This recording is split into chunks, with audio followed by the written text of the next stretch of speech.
Pierre et moi, on avait le même agent et j'étais en train de préparer 9 mois. C'est des moments où on travaille beaucoup et l'agent insiste, faut que tu lises ça, faut que tu lises ça. Ça sort dans un an. Je dis, bah, j'ai le temps de le lire. Alors, non, mais il faut que tu le lises. Alors, je lis le livre avec un plaisir extraordinaire en 2 nuits. Et ça m'effleure, mais je me dis gros budget. J'ai jamais voulu faire des gros budgets parce que là, vous vous rendez compte en quelque sorte, donc je préfère rester dans mes films à moi. Bref, donc je me dis c'est pas dans mes chemins, mais c'est vrai que c'est fascinant et surtout parce que je trouvais que les personnages me parlaient beaucoup. C'est des archétypes sociaux qui sont très modernes, qu'on voit tous les jours, qui existent dans notre vie, etc. Donc j'oublie et puis je fais le film. Et au moment de passer sur un nouveau projet, tout d'un coup la productrice Catherine Mozorgan me dit et si on repensait à Au revoir là-haut. Donc je relis Au revoir là-haut. Du coup, une envie, pourquoi pas faire ça? Parce que c'est vraiment très attirant, mais c'est attirant parce que je comprends très bien ce qu'il raconte. J'ai le sentiment que c'est un pamphlet très bien déguisé contre l'époque actuelle, puisque j'y retrouve tous mes repères. Et je rencontre Pierre, et Pierre confirme cette lecture. Il dit oui, voilà, c'est un mélange de Céline et de Dumas. Enfin bref. Donc je me sens pas légitime, mais je me sens encouragé par rapport à ça.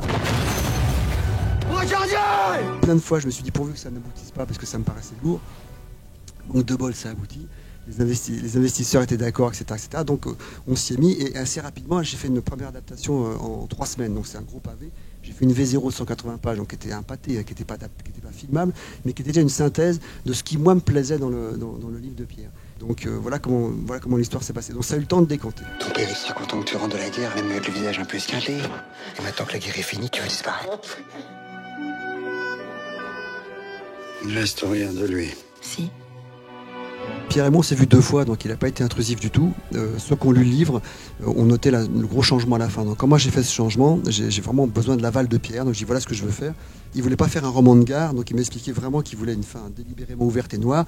Moi je trouvais ça frustrant par rapport à une adaptation qui est souvent une vulgarisation, pour ne pas dire un vol. Donc j'assume complètement cette vulgarisation. J'ai inventé ce truc-là, mais Pierre l'a validé.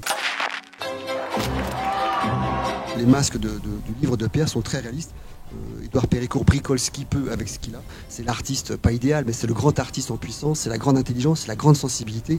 Et c'est donc un individu qui, du fait de son talent et de ses aspirations, est parfaitement au courant de ce qui se passe il y a 100 ans. Or ici en France, à Paris précisément, il y a 100 ans, c'est les grandes mutations artistiques, c'est le cubisme, c'est le dadaïsme, c'est le surréalisme, enfin tout est en train de...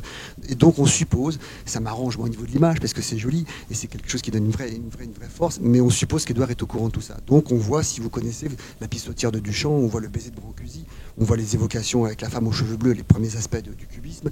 Et donc voilà, donc c'est pas dans le livre, c'est pas non plus dans la BD pour ce que j'ai pu en lire, mais c'était bien parce que c'était ce personnage-là qui me fascinait le plus. Et donc on lui a prêté une connaissance technique, intellectuelle et artistique à la hauteur de son génie.